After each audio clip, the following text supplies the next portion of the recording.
Durbar जिल्हा मुजिरा आदिवासी भागून कालिदा कॉलेजे काळुरा. दुर्बार जिल्हा मुजिरा आदिवासी भागून कालिदा कॉलेजे काळुरा. संस्थापक जगसरा भटे सिंग भैयोरा कालिदा कॉलेजे काळुरा.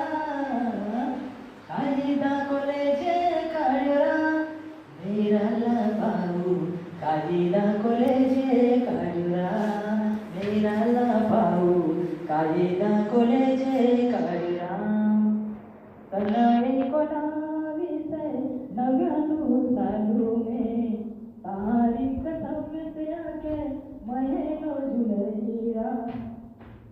संस्थापक जगसरा भटे सिंग भैयोरा मेराला भाऊ कालिदा कॉलेजे काळुरा.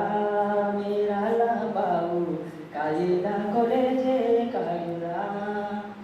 ॲडव्होकेट राजेंद्रजी रघुवंशी भैयोरा उच्च न्यायालयात याचिका दाखल केलीरा. खूप फिऱ्या पोड्यो ते बिहार नाही मान्योर.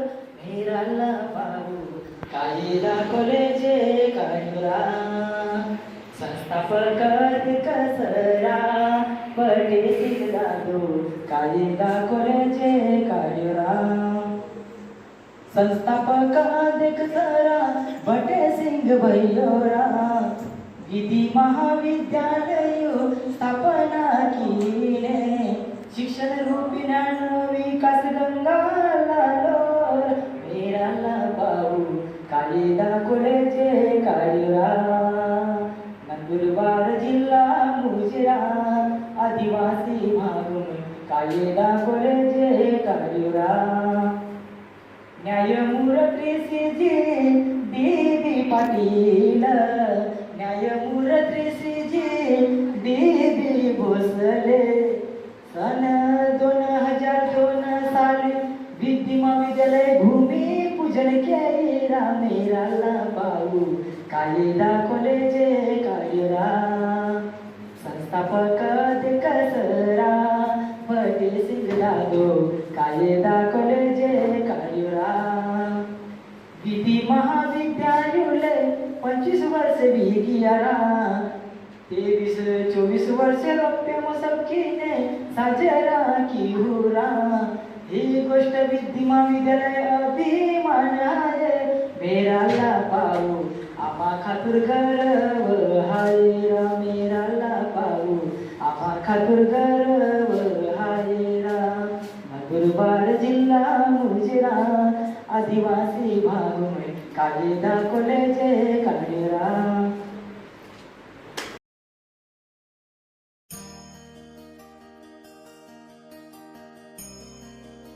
सर्व प्रमुख पाहुण्याचे आगमन झालेले आहे. सर्वांनी जोरदार टाळ्यांनी त्यांचे स्वागत करायचे आहे. पाहुण्यांचे आगमनाने हर्ष जाणवला मंदिरात. करीतो प्रेम भावे आपले स्वागत आहे या विद्या मंदिरात. कवित्री बहिणाबाई चौधरी उत्तर महाराष्ट्र विद्यापीठ जळगाव यांच्या सहकार्याने व विद्यार्थी विकास विभाग नंदुरबार तालुका विद्यालय समितीचे विधी महाविद्यालय कायदेविषयक शिक्षण व संशोधन संस्था नंदुरबार यांच्या मार्फत व धुळे व नंदुरबार जिल्हास्तरीय रोजगार व व्यवसाय मार्गदर्शन कार्यशाळेचे आज तृतीय दिवस उपस्थिती झालेले प्रमुख पाहुण्याचे पुन्हा एकदा मनपूर्वक स्वागत करीत. आता आपण सत्कारकडे वळूया. मी पुष्पेंद्र सर आपल्या कॉलेजचे माजी विद्यार्थी आहेत आणि त्यांचे सोमानी स्टील फर्निचर संचालक आहेत. आपण त्यांचे सत्कार करूया. मी विद्यार्थी कोऑर्डिनेटर डॉक्टर आशा तिवारी मॅडमांना विनंती करतो की त्यांनी पुष्पेंद्र सोमानी सरांचा सत्कार करावा.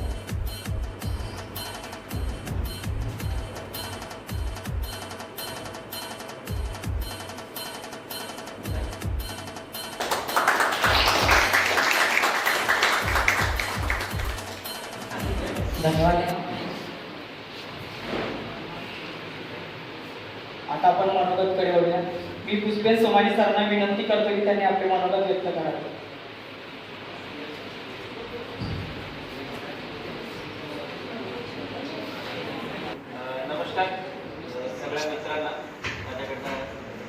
एक स्टुडंट आहे या इन्स्टिट्यूशनचा मी इथे शिकलेलो आहे. तर थोडंसं ते मलाही असं कम्फर्टेबल वाटत नाही आहे बोलणं. कम्फर्टेबल त्या सेन्स नाही का मी सामान्य परिस्थितीमध्ये आता आपण ज्या चेअर्समध्ये बसले मी तिथेच बसलेलो आहे. ॲज सच एंटरप्रिनरशिप डेव्हलपमेंटसाठी काही बेसिक गोष्टी ज्या मी आपल्याला सगळ्यांना सांगू इच्छितो. थोडंसं जर मध्ये हिंदी आलं तर तेवढं प्लीज माइंड करू नका, कारण ग्रॅमॅटिकल माझं शिक्षण जे आहे ते 12वीपर्यंत इतर भाषेमध्ये झालेलं आहे. 12वीचं ग्रॅज्युएशन म्हणजे 12वी नंतर ग्रॅज्युएशन मराठीमध्ये केलं आणि त्याच्यानंतर इंग्लिश. तर काही टर्मिनॉलॉजीज जे असतील व्याकरण चुका होऊ शकतात मराठी, तर त्याचा विपर्यास होतो. म्हणून मी कम्फर्टेबल फील करण्यासाठी हिंदीमध्ये बोललो. तर तुम्हाला जर कुणाला डिस्कम्फर्टेबल वाटलं तर मला सांगा.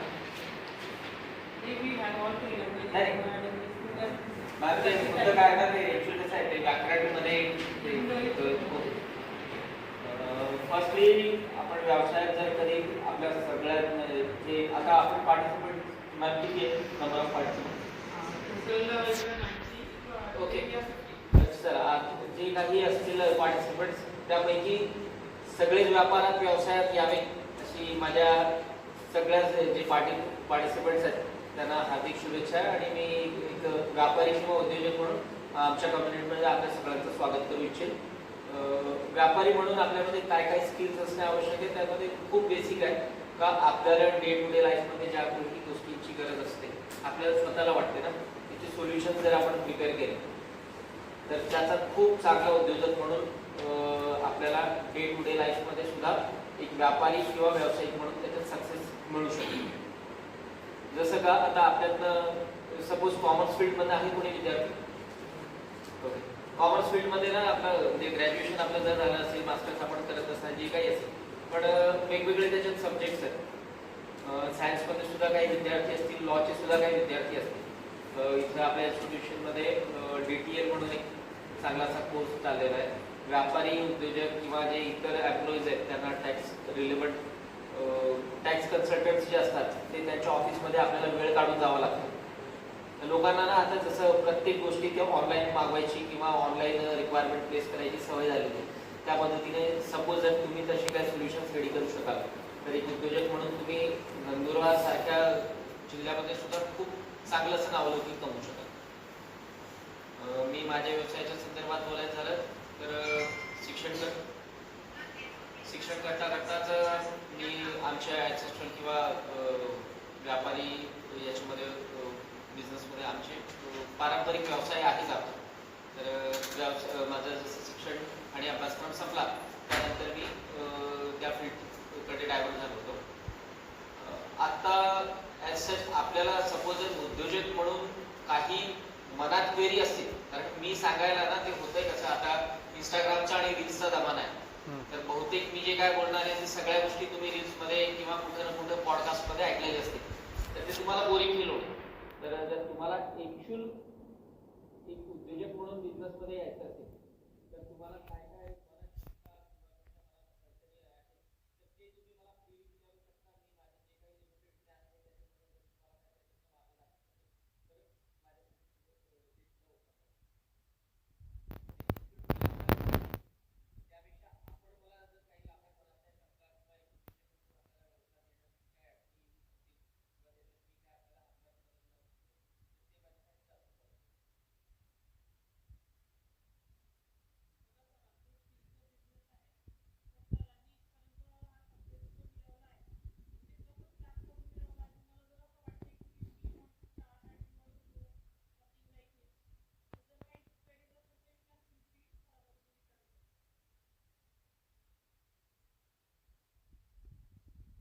लेक्चर ऐकलं बरोबर.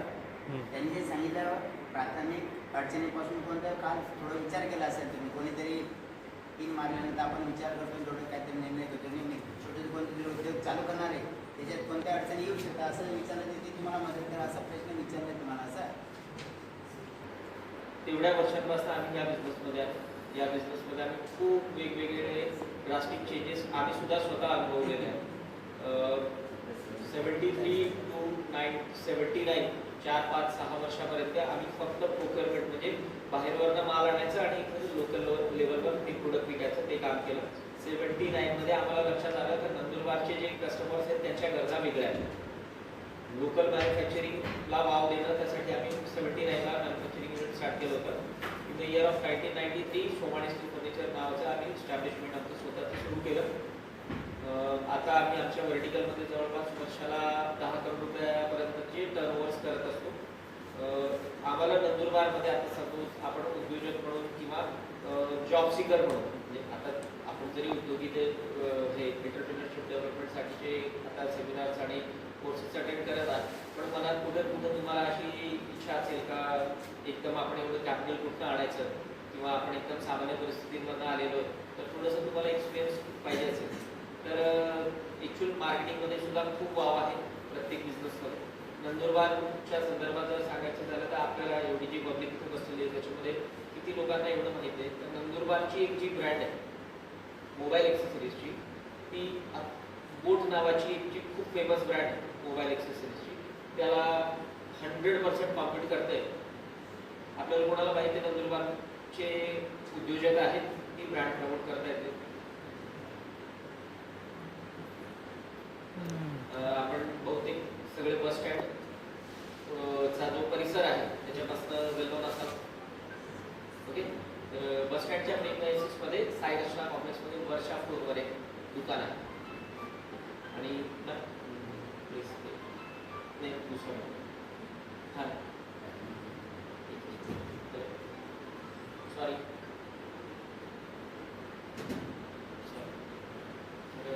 नंदुरबारमध्ये सुद्धा खूप जास्त पोटेन्शियल आहे. नंदुरबारची मोबाईल ॲक्सेसरीजची ब्रँड आहे ती, म्हणजे त्याची ब्रँड ॲम्बॅसेडर शाहिद कपूर आहे. आपल्याला याच्यामुळे माहीत असेल नसेल, पण उद्योजकता किंवा एंटरप्रिन्युअरशिपसाठी जॉग्राफिकल लोकेशन हे कधीच ते तुम्हाला लिमिटेशन करणार नाही. उलट आपण ज्या जागेवर बसलेलो आहे या जागेवर आपल्याला कमीत कमी किमतीमध्ये इन्फ्रास्ट्रक्चरल फॅसिलिटी स्वतःसाठी आपण जनरेट करू शकतो किंवा आपल्याला प्रोव्हाइड होतो.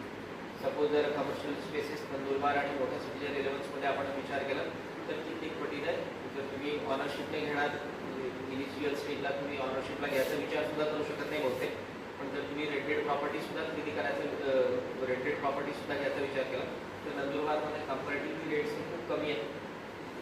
आपल्याकडे अनस्किल्ड लेबर खूप कमी किमतीमध्ये, म्हणजे जे आपल्याकडे अनस्किल्ड लेबर उचलपटाची कामं करायसाठी जे लागणारे वर्कफोर्स आहे ते खूप कमी एफर्ट्समध्ये व्यापारींना किंवा उद्योजकांना अवेलेबल होतं. त्याची आपल्याला सगळ्यांना आयडिया असेल. आपण जिथे काम करतो म्हणजे आपण जिथे राहतो आपल्या आजूबाजूला खूप सारे लोक असे असतात का जे डेली बेसिसवर कामं करतात. तर उद्योजक म्हणून आपण तशा फील्डमध्ये सुद्धा जर ऑर्गनाइज सेक्टर म्हणून काम करायचा विचार केला तर व्यापाऱ्यांना काय काय अडचणी येते फक्त त्याचाही विचार केला तर आपण त्याच्यातनं सुद्धा एक नवीन उद्योग सुरू करू शकतात आणि एक उद्योजक म्हणून त्याच्यामध्ये सुद्धा आपण नावलौकिक करू शकतो. सर्व्हिस इंडस्ट्री असते ती, तर आपल्याला कोणाला त्या व्हर्टिकलमध्ये काम करायचं असेल तर त्या व्हर्टिकलमध्ये काम करा. नंदुरबारमध्ये मार्केटिंगसाठी प्रॉपर एजन्सीज नाही आहे. आता जे नवीन जनरेशन आहे आपलं त्याच्यामध्ये आपण जनरली मोबाईल कॅमेरा खूप चांगल्या पद्धतीने हाताळतात, मूवी मेकिंग वगैरे करतात, एडिटिंगची कामं तुम्ही स्वतः करू शकता. नंदुरबारला एजन्सीज नाही आहे. नंदुरबारचे जे एंटरप्रिनर्स आहेत मी स्वतःच्या संदर्भात सुद्धा बोलतो का आम्ही आमच्या आउटडोर ॲडव्हर्टायझिंगची जे कामं आहेत ती कामं आम्ही बाहेर गावाच्या एजन्सीकडनं करून घेतो कारण जे रिझल्ट पाहिजे. नंदुरबारमध्ये जे एस्टॅब्लिश काम करणारे लोक आहेत त्यांच्याकडे एवढे कामं आहेत, त्यांना नवीन कामाची काय पडलेली ते तुम्हाला म्हणजे खूप हँडी बेज आहे. तुम्ही सगळे त्याच्यात त्या व्हर्टिकलमध्ये काम करू शकता. आता इथं जे फिमेल स्टुडंट्स बसलेले आहेत ते त्यांना सुद्धा त्यांच्या संदर्भात जर बोलायचं झालं म्हणजे आता ते मेल फिमेल असं काय नाही वर्कफोर्स इक्वॅलिटीचं, पण काहीतरी स्पेशालिटी असते, काहीतरी प्रत्येक म्हणजे जर जेंडर आहे फिमेलची तर त्यांची नाजूकता किंवा कोमळता ही त्यांची स्पेशालिटी असते. तर त्या व्हर्टिकलमध्ये तुम्ही स्वतःला डेव्हलप करा किंवा तुमच्यामध्ये जे काही स्किल्स असतील त्याला अजून नरिश करा, नर्चर करा. त्या हिशोबाने तुम्हाला जर काय वाटतं फिमेल स्टाफ जनरली आता म्हणजे स्टाफ म्हणण्यापेक्षा नंदुरबारमध्ये जनरली आता 2 मोठे रिटेल स्पेसेस आहेत, डीमार्ट आणि रिलायन्स. तर आपल्याकडे जनरल कंडिशन्समध्ये आपण असं विचार करतो का फिमेल आहे, ग्रॅज्युएट आहे तर त्यांना जॉब ऑपॉर्च्युनिटी, पण पण जॉब ऑपॉर्च्युनिटी तिथे आहे, तिथं तुम्ही फक्त 6 महिने 8 महिने 1 वर्षापर्यंत एक एक्सपिरियन्स म्हणून काम करा, त्याच्यानंतर स्वतःची वर्टिकल्स डेव्हलप करा. त्याच्यामध्ये खूप काही पॉझिटिव्ह प्रॉबिलिटीज आहेत. सर मला एक प्रश्न विचारायचा आहे. तर मुलांना प्रश्न नाही पडला पण मला सहज पडला. कॅन आय सर जसं तुम्ही सांगता की तुमचं टर्नओव्हर आता इतकं आहे, पण जसं तुम्ही स्टार्ट केलं 73 पासून आतापर्यंत, तर आपण या कालावधीमध्ये पाहतो की पूर्वी जसं स्टील फर्निचर होतं, पण धीरे धीरे प्लास्टिक मोड जास्त येऊ लागलं आणि मग ते नीलकमलच्या चेअर्स म्हणा किंवा नीलकमल फर्निचर म्हणा किंवा समृद्धी फर्निचर, मग हा जो कॉम्पिटिशन फर्निचर तो स्वस्त भेटतो आणि आपला स्टीलचा माल भेटतो, तर या डिस्पाईट ॲडवर्स सिच्युएशनमध्ये तुम्ही तुमचा व्यवसाय इतका टिकून आणि एवढा चांगला टर्नओव्हर कसं घेऊ शकता? त्यासाठी ना एकूण बिझनेसमध्ये 2 वेगवेगळे मार्केटिंगचे किंवा प्रोडक्ट सेलिंगचे 2 वेगवेगळे टाईप्स आहेत. एक तर तुम्ही ज्या व्हर्टिकलमध्ये काम करता, तुम्ही ज्या तुम्ही ज्या इंडस्ट्रीमध्ये काम करता, त्याच्यामध्ये ना व्हर्टिकल ग्रोथला कधी ना कधी काही लिमिट असतं. व्हर्टिकल ग्रोथ म्हणजे आता जसं आपण विचारलं मला तर फर्निचरमध्ये स्टील फर्निचर किंवा वुडन फर्निचर हे जनरल कन्सेप्शन असतं कस्टमर. पण आता आम्हाला हे सुद्धा म्हणजे आता ह्या इंडस्ट्रीमध्ये आम्ही आहोत, तर आम्हाला सुद्धा पुढचे 2 वर्ष 5 वर्ष 10 वर्ष त्याचं काही ना काही रिझन असतं. जरी आपण त्या फील्डचे एक्सपर्ट नाही, पण मार्केटमध्ये काय चाललेलं आहे त्याची आम्हाला थोडीफार ते चुळचुळ असं बहुतेक म्हणतात मराठीत, आम्हाला त्याची थोडीशी काही प्रिडिक्शन्स असते का मार्केटमध्ये काय.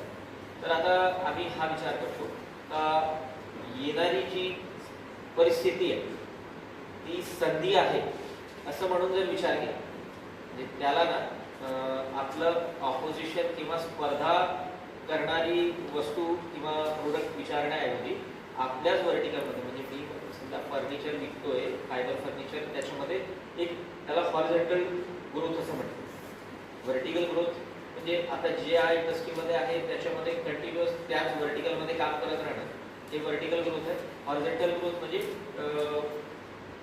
नवीन नवीन प्रोडक्ट्स तुमच्या पोर्टफोलिओमध्ये ॲड करत राहणं. जसं आता खूप वर्षांअगोदर आपल्यापैकी खूप साऱ्या लोकांच्या घरी पहिले लाकडी फर्निचर असायचं, त्याच्यानंतर प्लायवूडचं फर्निचर आलं. प्लायवूडच्या फर्निचर बनवताना लोकांना ज्या अडचणी येतात किंवा त्याच्यामध्ये जी त्यांना कॉस्टिंग हा एक पार्ट असतो, तर त्याच्यावर ओव्हरकम करण्यासाठी आम्ही इंजिनिअरिंग बोर्ड किंवा FTF किंवा पार्टिकल बोर्ड वेगवेगळ्या नावाने ज्या प्रोडक्ट्स ओळखले जातात त्याच्यामध्ये काम करतो आणि त्या अनुसार मग व्हर्टिकल ग्रोथ करण्यापेक्षा हॉरिझॉन्टल ग्रोथ आता प्रत्येक फील्डमध्ये ते जेव्हा तुम्ही फील्डमध्ये येतो तेव्हा त्या गोष्टी तुम्हाला जास्त चांगल्या पद्धतीने समजतात. पण स्टडी म्हणून म्हणजे ग्रेट क्वेश्चन बोलते कोणाच्या मनात असेल पण आपण विचारत असते. सर आपण कमीत कमी वाढवलं म्हणजे असे छोटे छोटे कोणते व्यवसाय सॉरी काय म्हणतो कमीत कमी वाढवलं टाकल्याने छोटे मोठे अजून कोणते व्यवसाय सुरू केले? सर मी आपल्याला ते सांगितलं बघा सर्व्हिस इंडस्ट्रीमध्ये ना खूप मोठं पोटेन्शियल आपल्यामध्ये ज्या काही स्किल्स असतात त्या स्किल्स आहे ना पहिले आपण ओळखतो आणि मार्केटमध्ये त्याला कुठे कुठे डिमांड आहे. आता जसं मी आपल्याला बोलतो का आमच्यासारखे व्यापारी आम्हाला ना खूप म्हणजे एक कॉमन प्रश्न आहे टेम्पो सर्व्हिसेस प्रोडक्ट विकून देणं हे खूप इझी. म्हणजे ओव्हरऑल जर पूर्ण व्यापाराची जी चेन आम्ही कन्सिडर करतोय तर कस्टमर आमच्या प्रिमायसेसमध्ये येतो आणि त्याला प्रोडक्ट दाखवतो, प्रोडक्टच्या संदर्भात त्याला माहिती देतो, प्रोडक्टचे पैसे घेतो. इथपर्यंतची जी प्रोसेस आहे ती 100% विदिन माय कंट्रोल. तर माझ्या कंट्रोलमध्ये ज्या काही गोष्टी आहेत त्याच्यामध्ये जनरल कंडिशन्समध्ये व्यापारी गडबड होऊ देतो. अडचण जरी कुठं सुरू होते माझ्या प्रिमायसेसमध्ये एक प्रोडक्ट आपण बघितलं तर ते आपल्या प्रिमायसेसपर्यंत एक्सपोजिशन पण त्याच्यामध्ये खूप मोठं पोटेन्शियल. जर तुम्ही का जर पॉझिटिव्हली ह्या गोष्टीला विचार केला तर सर्व बिझनेसमध्ये कंट्रोल हँडलिंग होते. प्रोडक्टची जी काही परचेस कॉस्ट असते आणि सेलिंग कॉस्ट असते त्याच्या दोघांमध्ये मिनिमम 78% हा कंट्रोल हँडलिंगचा कॉस्ट. म्हणजे जर मी तुम्हाला आकड्यांमध्ये समजवायचं ठरवलं तर मी 10 कोटी रुपयाचा बिझनेस करतो. ओके, तर त्याच्यामध्ये जवळपास 70 लाख रुपये.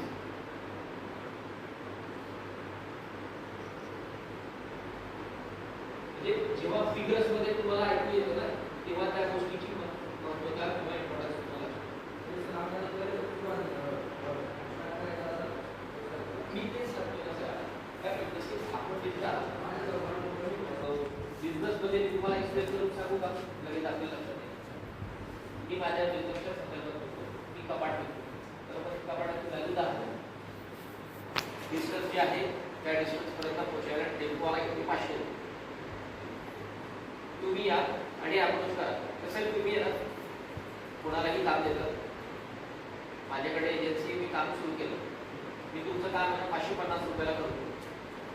50 रुपये जास्त येणार आहे पण तुम्ही एकदा तुमची कार्यपद्धती आहे ती आम्हाला एक्सप्लेन करून द्या. आम्ही फायनल त्या मेथडने तुम्हाला पूर्ण डिलिव्हरी देतो. व्यापारीसाठी काय असतं ना 500 रुपये खर्च करणं हे महत्त्वाचं नाही. सोबत त्या माणसाला पाठवावं लागतं.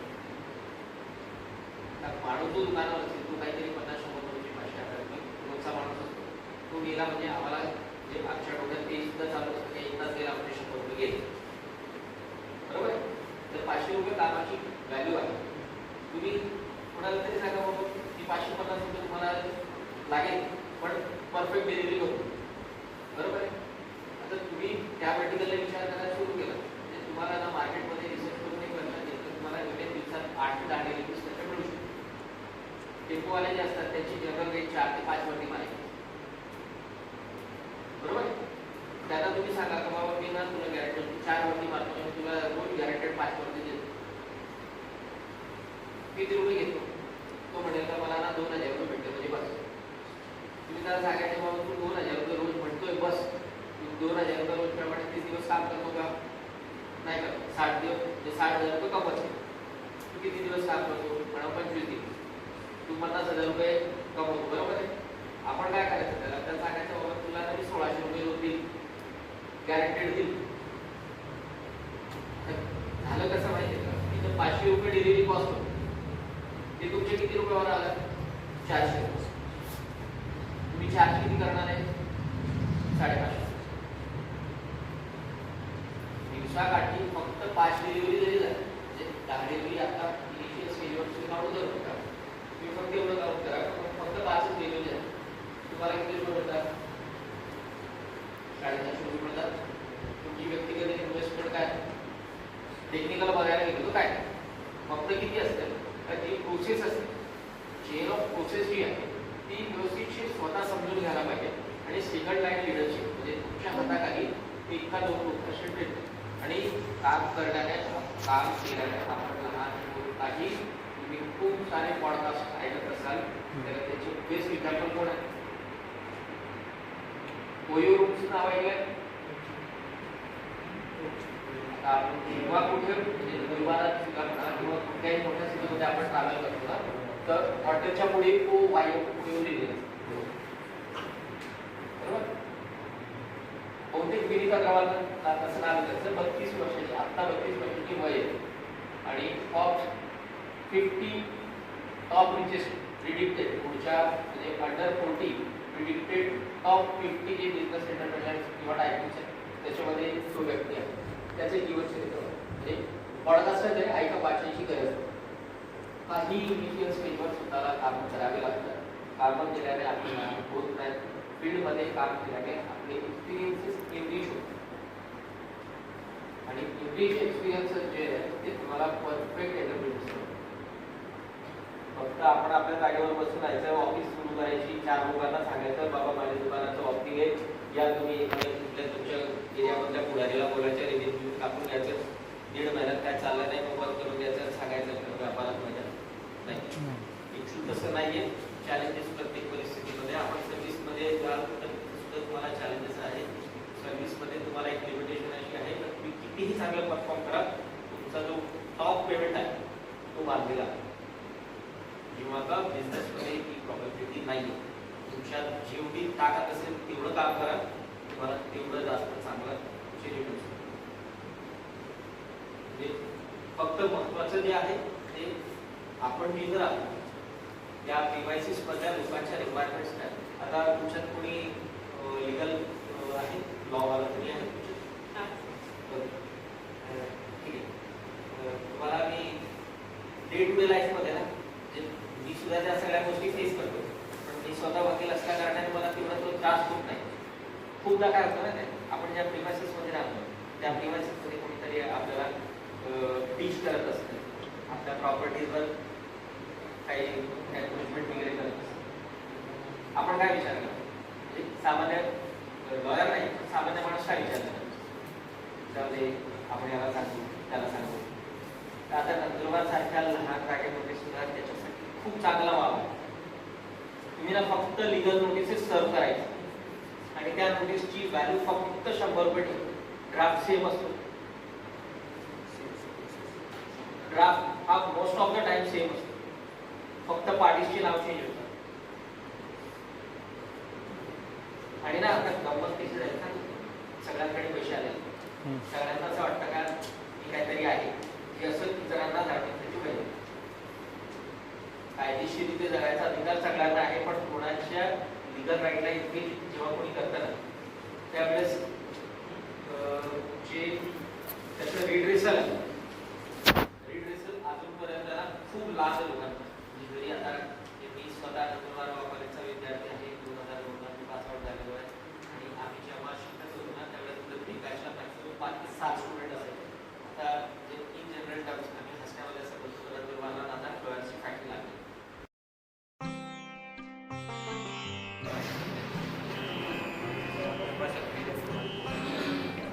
ट्रायबल एज्युकेशन सोसायटीचे कला विज्ञान वाणिज्य महाविद्यालय नंदुरबार डॉक्टर मधुकर सरांना विनंती करते त्यांनी आपले मनोगत व्यक्त करावे. हात दुखायला लागले.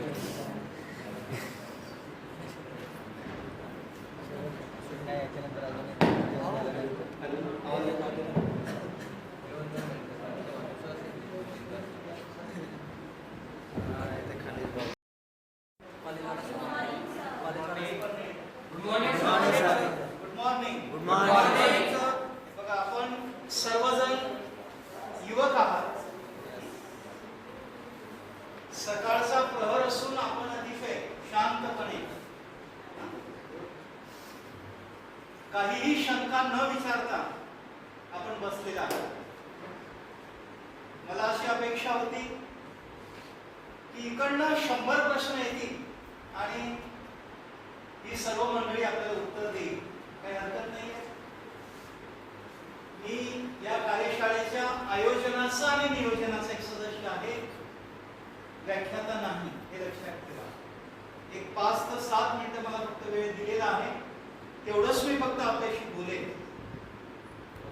कवयित्री बहिणाबाई चौधरी, उत्तर महाराष्ट्र विद्यापीठ जळगाव आणि विधी महाविद्यालय नंदुरबार यांच्या संयुक्त विद्यमानं स्वयंरोजगार आणि व्यवसाय मार्गदर्शन कार्यशाळा ही कालपासून या ठिकाणी सुरू झालेली आहे. आणि या कार्यशाळेचं आयोजन नियोजन आदरणीय प्राचार्य doctor Chaudhari sir, doctor Tiwari madam आणि त्यांचे सर्व सहकारी या ठिकाणी उत्तम पद्धतीने या ठिकाणी केलेले आहे. आणि तुम्ही सर्व विविध महाविद्यालयाचे विद्यार्थी आणि विद्यार्थिनी त्याच्यामध्ये सहभागी झालेला आहात. आनंद वाटतोय. एक शब्द आपल्याला या ठिकाणी दिसतोय, तो एक पहिला शब्द म्हणजे रोजगार किंवा स्वयंरोजगार हा शब्द आपल्याला समोर दिसतोय. आणि या शब्दाला अनुसरून आपण जर थोडासा विचार केला तर या समाजामध्ये आपल्याला एक प्रश्न दिसतो. कोणता? बेरोजगारी. मग बेरोजगार कुणाला म्हणता येईल? आपण पाहतो घरामध्ये लहान मुलं आहेत, घरामध्ये महिला आहेत, यांना आपण बेरोजगार म्हणू शकतो का? महाविद्यालयामध्ये युवक आणि युवती शिकतात, एकही रुपया ते कमवत नाहीत, मग आपण त्यांना बेरोजगार म्हणू शकतो का? आपल्या देशातले साधू आणि संत कुठल्याही प्रकारचा उद्योग, व्यवसाय, रोजगार, नोकरी न करता आपली उपजीविका चांगल्या पद्धतीने त्या ठिकाणी ते चालवतात, मग त्यांना बेरोजगार म्हणता येईल का? आणि म्हणूनच बेरोजगारीचा अर्थ 2 ओळीमध्ये आपल्याला असं सांगता येईल की समजा एखादी व्यक्ती धडधाकट आहे, त्याच्यामध्ये क्षमता आहे, त्याच्याकडे लायकी आहे, त्याच्याकडे पात्रता आहे, त्याच्याकडे कुवत आहे, त्याच्याकडे शिक्षण आहे, परंतु अशा व्यक्तीला कुठल्याही प्रकारचा रोजगार मिळत नाही, त्याला आपण बेकार म्हणू शकतो. त्याला आपण बेरोजगार म्हणू शकतो. मग ही परिस्थिती, हा प्रश्न आपल्या समाजामध्ये का निर्माण झाला? असा जर प्रश्न आपण स्वतःला विचारला तर मित्र हो, आपण जे शिक्षण घेतोय, लॉ कॉलेजचे विद्यार्थी सोडले, MSW सोडले, BEdचे विद्यार्थी सोडले, तर बाकीच्या विद्यार्थ्यांमध्ये जर आपण बघितलं, कला शाखेमध्ये, वाणिज्य शाखेमध्ये, विज्ञान शाखेमध्ये जो विद्यार्थी शिकतो, BA होतो, MA होतो, BSc होतो, MSc होतो, BCom होतो, MCom होतो आणि पदवी घेऊन MPhil होतो, PhD होतो, शिक्षण घेऊन मात्र तो घरी बसतो, तो बेरोजगार. का? कारण आम्ही फक्त एक पुस्तकी शिक्षण घेतो. 4 विषय, 6 विषय, 4 पुस्तकं आम्ही महाविद्यालयामध्ये वाचतो आणि त्या 4 पुस्तकांचा अभ्यास करून जेव्हा आम्ही एक पदवी आणि पदव्युत्तर पदवी संपादन करतो, ती संपादन केल्यानंतर जर आम्हाला शिक्षकाची नोकरी मिळाली नाही तर आम्ही घरी बसतो. कारण आजची परिस्थिती, आम्ही सूट बूट टाय घालून, मी MA आहे, MPhil आहे, PhD आहे, मी सुशिक्षित आहे आणि म्हणून आम्ही कुठेही वाकायला तयार होत नाही, खालच्या प्रतीचं काम करायला तयार होत नाही आणि म्हणून आज आपण बेरोजगार आहोत. तुमच्याकडे डिग्री आहे, तुमच्याकडे क्षमता आहे, तुमच्याकडे पात्रता आहे, तुमच्यामध्ये लायकी आहे, तुमच्यामध्ये कुवत आहे, पण एखादं काम आपल्याला कुठं मिळेल का? एखादा रोजगार आपल्याला मिळेल का? एखादा व्यवसाय आपल्याला करता येईल का? असा विचार आपण करत नाही, हे लक्षात ठेवा. आणि म्हणून विद्यापीठानं महाविद्यालयातील युवकांसाठी एक छोटासा का होईना एक बिझनेस, एक उद्योग, रोजगार कसा उपलब्ध होईल त्यासाठी या कार्यशाळेचं आयोजन केलेलं आहे. मित्रहो, कालपासून आपण ऐकत आहात की समजा एखादा छोटा मोठा व्यवसाय करायचा असेल तर त्याच्या स्टेप्स कोणत्या आहेत? काल सनेर सरांनी सांगितलं, रासे सरांनी सांगितलं, MB पाटलांनी सांगितलं आणि ॲडव्होकेट सोमानी सरांनी सांगितलं की आपल्याला एखादी गोष्ट या ठिकाणी सुरू करायची असेल, त्याचा आराखडा आपण तयार करा.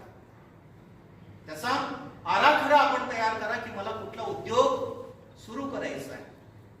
सनेर सरांनी सांगितलं, प्रत्येक उद्योगासाठी भांडवल लागतच असं नाही, आपल्याला मार्गदर्शनाचा अभाव आहे आणि म्हणून आपण बेरोजगार आहोत. विचार करा, एका बाजूला जर आपण बघितलं, पुणे असेल, मुंबई असेल, सुरत असेल, अहमदाबाद असेल, दिल्ली असेल, नागपूर असेल, या ठिकाणी नोकऱ्या उपलब्ध आहेत, पण मनुष्यबळ नाहीये. आपल्याकडे मनुष्यबळ आहे पण आपल्याकडे काम नाहीये आणि म्हणून सोमानी सरांनी सांगितलं, सनेर सरांनी सांगितलं की एखादा छोटा व्यवसाय, छोटा उद्योग, एखादा काहीतरी सुरू करायचं असेल तर आपण त्या गावाचा एक नकाशा, जिल्ह्याचा नकाशा, गावाचा नकाशा, त्या ठिकाणची असणारी माहिती, वेगवेगळ्या विभागांमध्ये जाऊन, जिल्हाधिकारी कार्यालयामध्ये आपण जर गेला, स्वयंरोजगार विभाग आहे, जिल्हा परिषदेमध्ये गेला, त्यासाठी अनेक योजना आहेत, तिथपर्यंत आपण पोहोचलं पाहिजे. या योजनांची आणि गावांची माहिती आपण घेतली पाहिजे. त्यासाठी आपल्याला रिसर्च डिझाईन, जसं आपल्याला PhD करायचं असेल, रिसर्च करायचं असेल, तर एक आराखडा आपल्याला तयार करावा लागतो. आपल्या मित्रांनी छान गाणं म्हटलं, त्या गाण्यामध्ये एक उल्लेख होता की या निधी महाविद्यालयाच्या पाया खोदण्यापासून तासपर्यंत इतिहास त्याने सांगितला आणि म्हणून याच्यामध्ये आपल्याला काय शिकायला मिळतं की अगदी फाउंडेशन पासून आपल्याला त्या व्यवसायाची माहिती असली पाहिजे, त्याचं गायडन्स आपल्याला मिळालं पाहिजे. आपण मनामध्ये भीती ठेवतो, एखाद्याकडे भांडवल आहे पण व्यवसायाची कला नाहीये, एखाद्याकडे व्यवसायाची कला आहे पण त्याच्याकडे भांडवल नाहीये. हा संघर्ष आहे आणि या संघर्षातून आपल्याला बाहेर पडायचं आहे.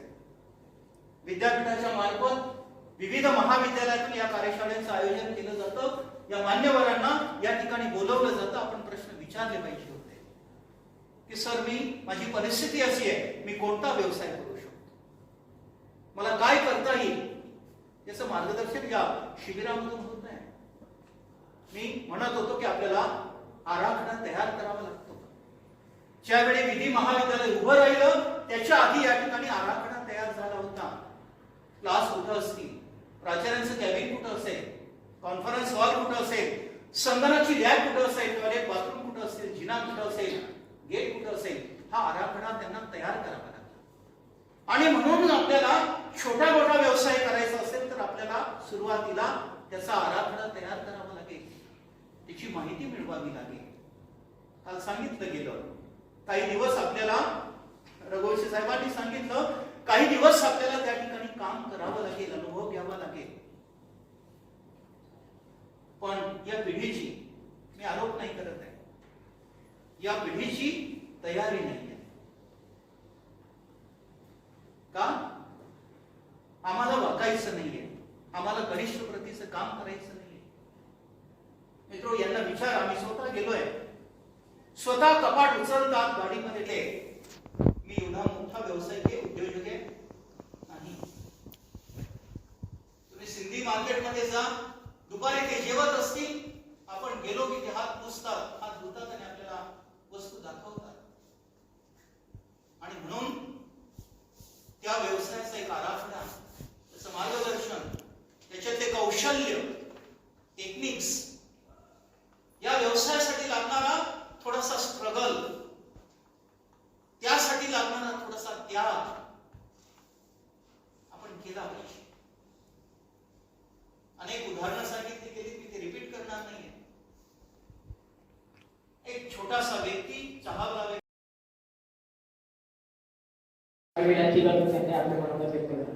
हा माझ्या कॉलेजचा विद्यार्थी 3 वर्ष एकही शब्द बोलला नाही. आता इकडे या लोकांनी कळवलं, म्हणजे मी त्यांना पहिला आल्याला भेटलो की माझ्या कॉलेजमध्ये माझा विद्यार्थी असताना मी तुला सांगत होतो की आम्ही काय चुकलो का, तुला काय सांगितलं का, पण त्याने मला एक तक्रार केली होती की सर मला रेग्युलर येता येत नाही, म्हणून मी मेडिकलवर कामाला जातो. आणि तो स्वतः कमावणी शिका योजनेचा त्यांनी फायदा घेतला. म्हणजे मी तेव्हा अधिकारी नव्हतो, आता कमावणी शिका अधिकारी, विद्यार्थी विकास विभाग अधिकारी आहे मी, आता विद्यार्थी विकास विभाग अधिकारी. म्हटलं माझ्या हातात राहिले असतात, कमीत कमी मी 3-4 हजार, कमीत कमी 30 रुपये 10 रुपये प्रमाणे मदत केली असते. पण इथं आला आणि इथं पुरेपूर कौशल्य वेगळं विकसित केलं. त्याला गाणं चांगलं म्हणता येते, त्याला अँकरिंग चांगलं बोलता येते. पण त्याला मी बोललो, भाऊ तू एक विषय सिलेक्शन करताना चुकला. आता विषय कोणता घेतला? म्हणजे डिफेन्स. म्हटलं तू देशाच्या सीमेवर लढाई लढायला देणार आहे का कोयता वेळा घेऊन शेतात लढाई लढणार आहे? पण त्यांनी त्यावेळी उत्तर दिलं नाही. आम्ही नेहमी प्रश्नाने सुरुवात करतो की तुम्ही इथं बसलेले सरांना मॅडमांना सांगत होतो की सगळ्या चेहऱ्यावर एवढं टेन्शन आलेले, आणि ते टेन्शन का आलं ते मला काही माहिती नाही, आणि मला काय बोलायचं हे बी मला माहिती नाही, कारण मी इंग्रजीचा प्राध्यापक आहे. आणि विषय काय दिला आपल्याला? धुळे नंदुरबार जिल्हास्तरीय रोजगार व व्यवसाय कौशल्य मार्गदर्शन. मी उद्योजक नाही, मी टीचर आहे, मला एका विषयाचे नॉलेज आहे इंग्रजी.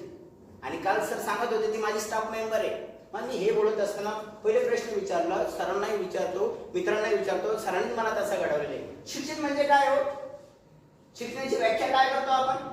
शिक्षण म्हणजे come to the college, back to the home and sleep, and come to the college and back to home and complete the homework, face the examination, getting the result. It means that's.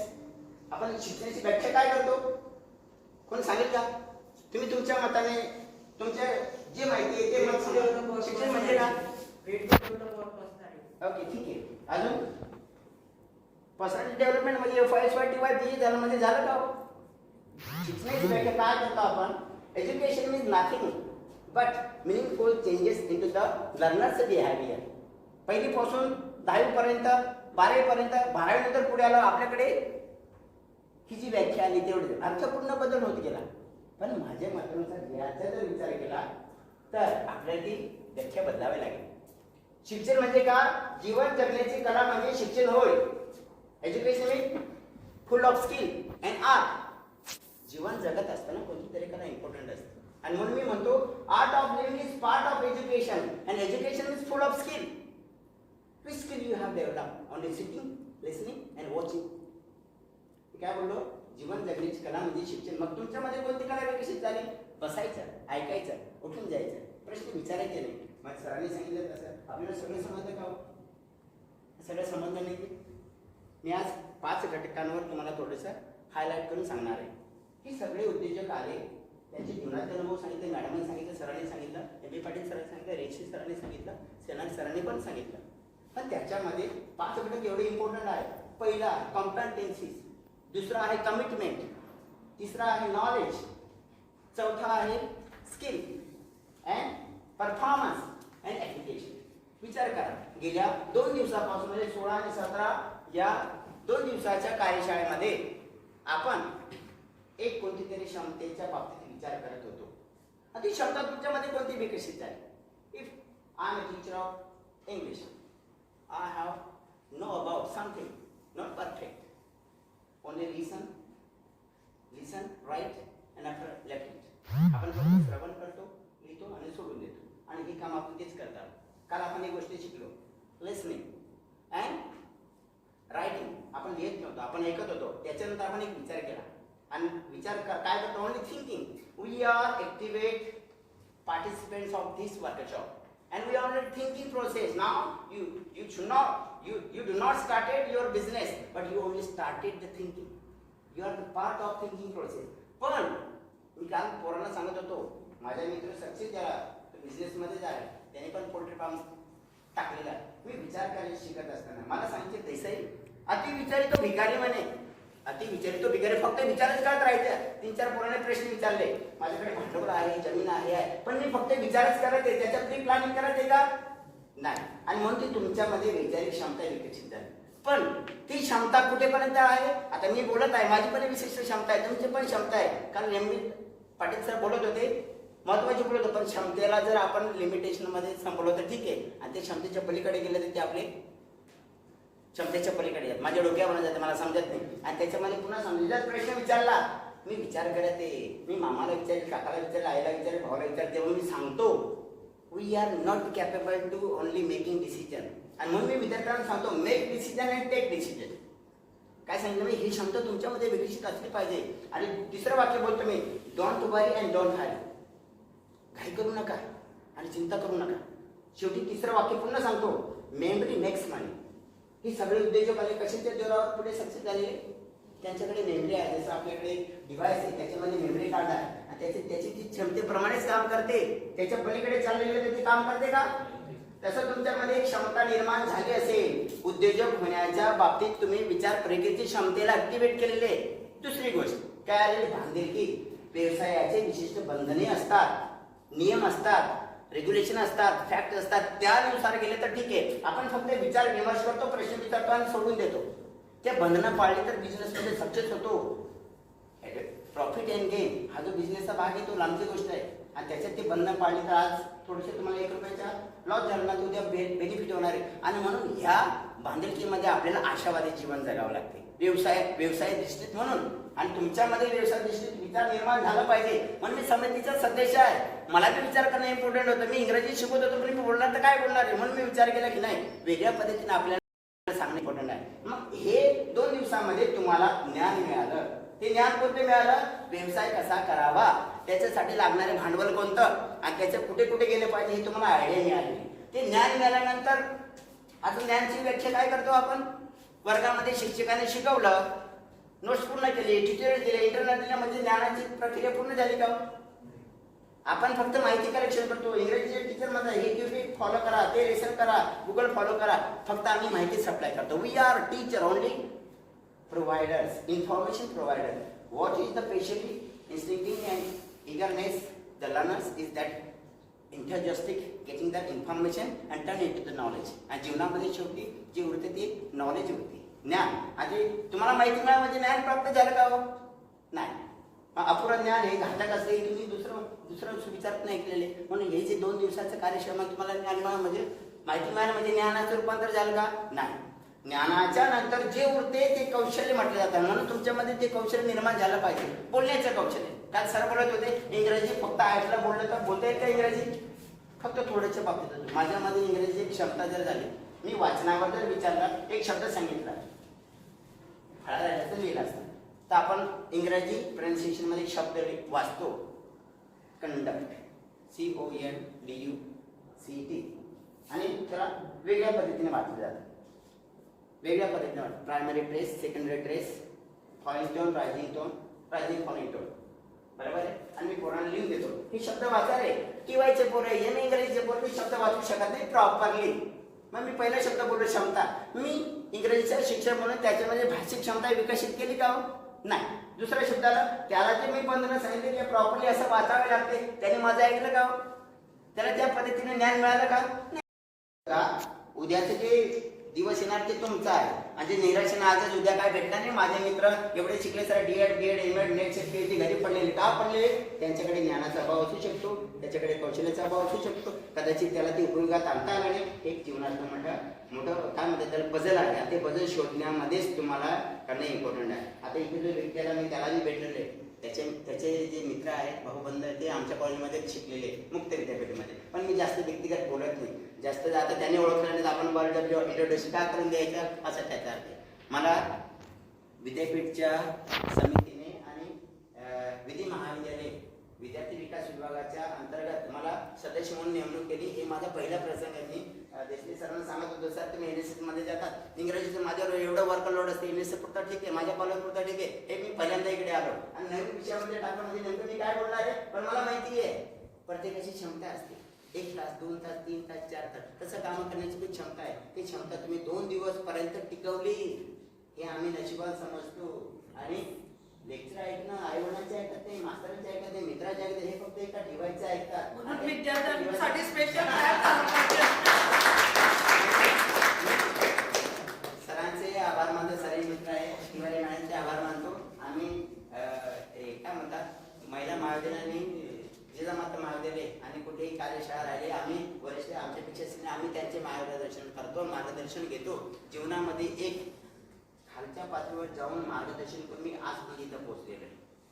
लहान पोरगाचे सांगायचं असेल मला काही इंग्रजी यायचं नाही हो, मला इंग्रजी यायचं. मित्र नेहमी माझं पहिलं नाव लिहून द्यायचं. नाही देसाई मस्त वाचतो, नाही देसाई मस्त बोलतो. मला नाही त्याने शिकावं लागलं मित्रांच्या प्रतिनिधी म्हणून. काय सांगतं एखाद्या मित्रामुळे पण आपण इथं पोहोचतो. नाही आता हा माझा विद्यार्थी याला विद्यापीठच्या कार्यशाळेत पाठवत होतो तर सागरचं नाव टाकत म्हटलं सागर पण मी नाही ओळखत.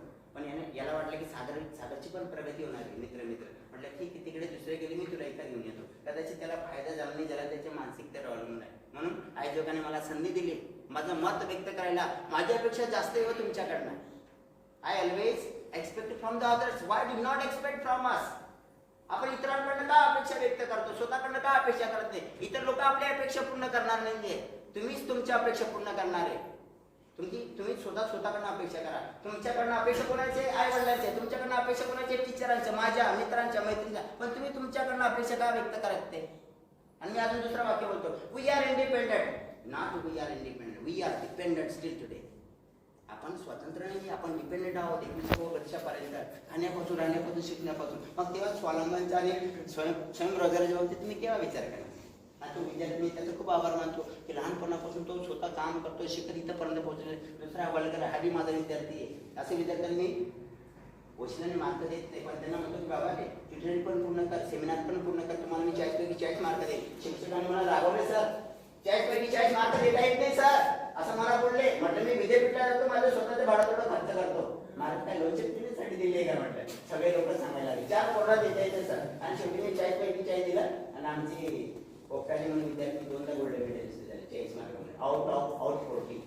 आणि हे मी जिथं पहिल्यांदा घेतलं तेव्हा मला कळलं की मार्क हे देण्यासाठी असतात, वशिल्याने देण्यासाठी नसतात, कष्टाने देण्यासाठी. हे दोन्ही विद्यार्थी इथे द्यायला ते कष्ट राहिले. आणि मी कधीच फुकटचे एक मार्क देत नाही. मी त्या गोष्टीवर विश्वास ठेवणार आहे की त्याचं रेग्युलरिटी आहे ना, त्याची ती क्षमता आहे ना, त्याच्याकडे सगळे व्हिडिओ रेकॉर्डिंग करून घेतो त्याला ते मार्क देतो. आणि हे एक शिक्षकाचं काम आहे. आणि कसं ओळखणं, तुमच्यातली क्षमता ओळखणे. नाही येत असेल तर तुम्ही मी लिहून देतो, तू पाठव, मी व्हिडिओ रेकॉर्डिंग करतो. मला कोणी वर्ष नाही विचार तुम्हाला ते त्याचा जाब देता आला पाहिजे. मी माझं मत व्यक्त करेन. यांनी मला संधी दिली एवढं बोलून माझे 2 शब्द किंवा मनोगत जे असेल ते मी संबोधतो. धन्यवाद. कुसुंबाचा आहे का तुमच्यापैकी? कारण एक विद्यार्थी एक कुसुंबाचा बघा तिथं जाऊन भेटा त्या स्टाफ मध्ये तुमचा एखादा फॉर्म आलेला नाही तर सर्टिफिकेट येणार नाही तर. डॉक्टर अनिल देसाई सर आपण अतिशय उत्कृष्ट प्रकारे आम्हाला मार्गदर्शन केले आणि तुमचे मार्गदर्शन आमच्यासाठी भविष्यात आणि आता सुद्धा खूप महत्त्वाचे ठरणार आहे. मला इथे येऊन बोलण्याची संधी उपलब्ध करून दिली विद्यार्थी विकास कोऑर्डिनेटर डॉक्टर आशा तिवारी मॅडम, प्राध्यापक RN नगाडे सरांचे मी धन्यवाद. आभार प्रदर्शनासाठी मी विद्यार्थी विकास विभागाचे कोऑर्डिनेटर डॉक्टर आशा तिवारी मॅडमांना मंचावर आमंत्रित करेन.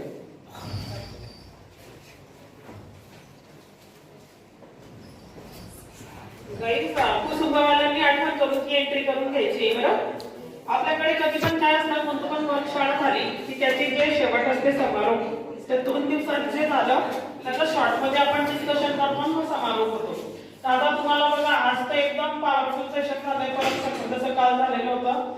काल शेवट बी आपण एकदम पाटील सरांनी एकदम दमदार शेवट केली. परत आज सुरुवात B Desle sir, Somani sir, Desai sir एकदम दमदार सुरुवात झालेली आहे. तर तुम्ही पाहता की आपण तुमच्यासाठी जे रिसोर्स पर्सन म्हणा किंवा युनिव्हर्सिटी लेवल अपॉइंटेड पर्सन्स म्हणा ते पण आपण असेच बोलवतो की they are really mentors, they will change your attitude towards life. अशा लोकांना आपण बोलवलेलं आहे. म्हणजे नुसतं घेणं म्हणून नाही घेतलेलं आहे, बट प्रत्येक गोष्टीचं तुम्हाला नॉलेज भेटलं पाहिजे त्या दृष्टिकोनातून आपण रिसोर्स पर्सन अरेंज केलेलं आहे. आता मला एक असं म्हणजे to summarise everything and then more of times I will express.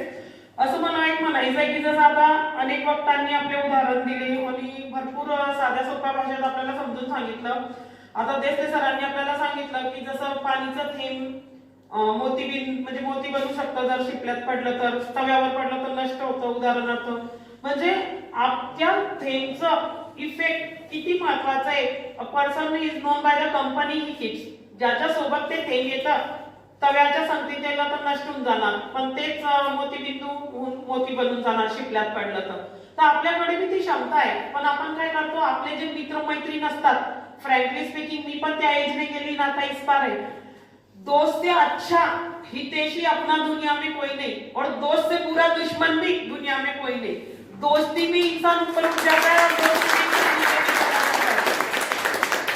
गाना सुना होगा ना, यारा तेरी यारी को मैंने तो खुदा माना. याराना पिक्चर का सबने सुना है ना गाना, वो नहीं भी सुना होगा तो 3 इडियट पिक्चर सबने देखा होगा ना. हम फेल हुए तो कोई बात नहीं, पर हमारा फ्रेंड लिस्ट में टॉप आ गया फिर सैड नहीं होगा. म्हणून मित्र सारखं बेस्ट तुमचं शुभचिंतन करणारा कोणी नाही आणि त्याच्या सारखं वैरी पण नाही. पण तुम्हाला समजलं पाहिजे की कोणते मित्र नुसतं वरवर चढवता आणि कोणते आपल्याला मागे घेता. हे ज्या दिवशी आपल्याला कळलं त्या दिवशी आपल्याला आपलं पोटेन्शियल पुढे नेण्याला वाव भेटतं. जसं आता बघा सरांनी पण म्हटलं, देसाई सरांनी पण, की काही लोक नुसतं मुद्दामून आपल्याला खेचण्यासाठी आपलं नाव देऊन देतात. नाही, हिला मस्त गाणं म्हणता येते. आता मी फ्रँकली शेअर करते गाईस, मला ड्रॉइंग अजिबात येत नाही. हा माझा मायनस पॉइंट आहे. मी टीचिंग मध्ये टॉप 1 आहे पण ड्रॉइंग मध्ये 0 आहे. म्हणजे मी हत्ती काढला तर तो पीक दिसेल असं माझं ड्रॉइंग आहे. माझ्या लॉच्या विद्यार्थ्यांना पण माहिती आहे की मी टीचिंग मध्ये 1 आहे पण ड्रॉइंग मध्ये नाही. तरी आता कोणी माझं नाव देऊन दिली की वाली मॅडम खूप चांगलं ड्रॉइंग करतात घ्या. म्हणजेच काय की ते तुम्हाला खाली दाखवण्यासाठी करतात. असे आपले मित्र पण असतात काही जे जिथं तिथं जसं सरांनी सांगितलं नाव देऊन देतात. पण मग आपण त्याला अपॉर्च्युनिटी म्हणून घ्यायचंय की ठीक आहे, if I am less at this point and if everyone wants to harass me at this point, let us develop my skill somewhat so I can be a perfect person. तर असं आपल्याला तुम्ही एखादी व्यवसाय करायला म्हटलं तर लोक म्हणतात काय वेळ लागलं का रे, आपल्या खानदानमध्ये कोणी व्यवसाय केला आहे का, आपल्यात ती क्षमता. ते फक्त सिंधी मारवाडी लोकांचं काम आहे व्यवसाय करणं. ऐकता तुम्ही असं जसं पाटील नावाचा पण बिझनेसमॅन लवकर पाहत नाही. पण असं नाही की आपल्यात ती क्षमता नाही, आपल्यात पण क्षमता आहे. बघा काही तुम्ही मागच्या 15 दिवसापूर्वी ऐकलं असेल ना की अंबानी फॅमिलीचं एंगेजमेंट झालं. मला वाटतं 1000 करोड रुपयाच्या वरचं पण ते एंगेजमेंट होतं आणि फॉरेन आणि all over the world celebrities आलेले होते. 14 करोडचं तर त्यांनी घड्याळ घातलेलं होतं. बघा त्याच्या प्रोग्रामला बिल गेट्स, मायक्रोसॉफ्टचे founder and CEO Bill Gates दुनियातले 4th top most richest person आहे, माहिती की नाही. मग एवढे मोठे मोठे सेलिब्रिटी अंबानीच्या फॅमिलीमध्ये आले का, कारण हे पण श्रीमंत आहे ना. दुनिया में पैसे को पैसा खेचता है, ये तो आपने सुना है ना. तो पैसेवाला आहे म्हणून लोकांना बोलवलं, बरोबर. पण हाच बिल गेट जो अंबानीकडे येतो तोच बिल गेट आपल्या नागपूरच्या डॉलीवाल्या चहावाल्याकडे जाऊन चहा पितो. हाय का मग अंबानी एवढा आपल्या डॉली चहावाला, पण तरी त्याच्याकडे चहा प्यायला बिल गेट्स आलं ना. कौशल्य, बरोबर है कि नहीं. चाय क्या फॉरेन में मिलती नहीं क्या अमेरिका में. गाइस फ्रैंकली स्पीकिंग मैं अभी पिछले साल यूएस जाके आई हूँ, वहां भी चाय मिलती, अच्छी मिलती. पण तरी तो इंडिया इतका ट्रॅव्हल करून पण आपल्या त्या व्यक्तीकडे चहा प्यायला यायला, म्हणजे याला अंबानी पाहिजे, बजाजवाले पाहिजे असं नाही. फक्त डॉली चायवाला त्याचं चाय बनवण्याचं जे स्पेशालिटी आहे त्याच्यावर एक बिल गेट सारखा व्यक्ती तिथून इथे येऊन त्याची चहा पिऊ शकतो. आणि तो पण तुम्हाला माहिती आहे डॉली चायवाला नागपूरवाला आपल्या पाटील पैकीच आहे. म्हणून आपल्या पाटलांसाठी महाराष्ट्रीयन लोकांसाठी अभिमानाची बाब आहे की आपण पण करू शकतो. फक्त आपल्यात ते जोश पाहिजे, जम पाहिजे. जसं काल सरांनी सांगितलं की सीने में आग होनी चाहिए तो हम बहुत कुछ कर सकते हैं. तर अशा प्रकारे आपण जर पाहिलं तर आपण पण ती क्षमता करू शकतो. सुरुवात कुठून तरी करायची. आता हे एवढा वर्ग आहे, मला माहिती आहे ह्या सेक्शन वाले लोक म्हणतील अरे हमको तो करना ही पड़ेगा क्योंकि बीवी बच्चों की जवाबदारी आखिर हम पे ही है ना. बरोबर है ना. नौकरी नहीं तो मैरिज नहीं, मैरिज नहीं तो आगे नहीं. एग्री ना. पर ये वाले पैसिव है, ये बोलते हमको क्या करना है, जो शादी करके ले जाएगा उसकी जवाबदारी है. मेंटेनेंस हमारे लॉ में जिसको हम बोलते हैं पालन पोषण. बरोबर. मग आम्ही कशाला काय करायचं आहे ना. जो येणार त्याला माहिती आहे की आमचं पालन पोषण त्याला करायचंय. पण आता तसं राहिलेलं ना गाईस. आता इक्वॅलिटी हा कॉन्सेप्ट खूप आलेला आहे, वुमन एम्पॉवरमेंट हा कॉन्सेप्ट खूप आलेला आहे. महिला पण खूप काही करू शकतात. मला माहिती आहे महिलांसाठी घरून भांडवल जास्ती भेटत नाही. मायबापांना वाटते मुलींवर जास्ती भांडवल लावण्यापेक्षा मुलांवर लावायचं, कारण महिला लग्न होऊन पुढे जाणार. हसबंडला वाटते हिला पुढे नेण्यापेक्षा मी पुढे गेलेलं बेटर राहणार, म्हणून त्यांना थोडेसे रेस्ट्रिक्शन येतात ड्यू टू फायनान्स. पण बघा तुम्ही बायजूस ऐकलंय ना, बायजूसचं ऑनलाईन चालतं, त्याचं फाउंडर दिव्या गोलकनाथ आहे. त्यांनी कमी भांडवल लावून टीचिंग मध्ये करिअर आणि ते सगळं केलं आणि she is one of the top entrepreneur. मला वाटते बायजूस सगळ्यांनीच ऐकलेलं नाव असेल, असं कोणी नसेल की ज्याने ऐकलं नाही. म्हणजे असं नाही की महिला करू शकत नाही, करू शकतात. VLCC ऐकलं, हेल्थ अँड ब्युटी प्रोडक्ट्स येतात VLCCच्या. वंदना लुथरा म्हणून आहे त्याचं फाउंडर. खूप प्रोडक्ट चालतात त्यांचं. ते स्वतः एक टॉप एंटरप्रिनर आहे. शैलाज ब्युटी पार्लर मुलींनी ऐकलं असेल. आपल्याला वाटते काय, पण एवढं अब्जोचा टर्नओव्हर चालवतात ते. ऑल ओव्हर द वर्ल्ड चालतं त्यांचं, not only in India. Shaila's beauty पार्लरचं म्हणजे असं नाही की फक्त या क्षेत्रात करत. आता सानापुरा म्हणून एक आमची एंटरप्रिनर आहे. ते काय करतात, तुम्ही फक्त आम्हाला सांगा मॅरेज करायचंय, इन शॉर्ट मॅनेजमेंट. मॅरेज करायचंय ते सगळं, वेडिंगचं सगळं, सोयरीक पासून, मेहंदी पासून, हळद पासून सगळं अरेंजमेंट करून देतात. एक असला जाता आभार प्रदर्शन. I am really thankful to all the resource person who have joined us in the last 2 days. रिसे सर म्हणा, सनेट सर म्हणा, पाटील सर आणि आज Somani sir. I am much thankful to Desle sir and Desai sir. Desle sir आम्हाला खूप सिनियर आहे, त्यांचं मार्गदर्शन आम्हाला पण खूप लाभत राहतो. त्यांच्यासोबत मी फ्लाइंग स्क्वॉड म्हणून विद्यापीठ लेवलला जो फ्लाइंग स्क्वॉड असतो, 1 महिना मी प्रवास केलेला आहे त्यांच्यासोबत. सकाळी 7 ते संध्याकाळी 7, पिंपळनेर, साखरी, दैवेट. पण मला कधीच असं वाटलं नाही की सर इतके सिनियर आहेत, मी इतकी ज्युनियर. तेव्हा मी ज्युनियरच होते. Now I have completed my 15 years of job, but that time sir has handled the situation so nicely, and he is really a very good mentor for everyone. Thank you to Desle sir and Desai sir for giving whole day. काल पण ते होते बघा, ते कमिटीवर आहे.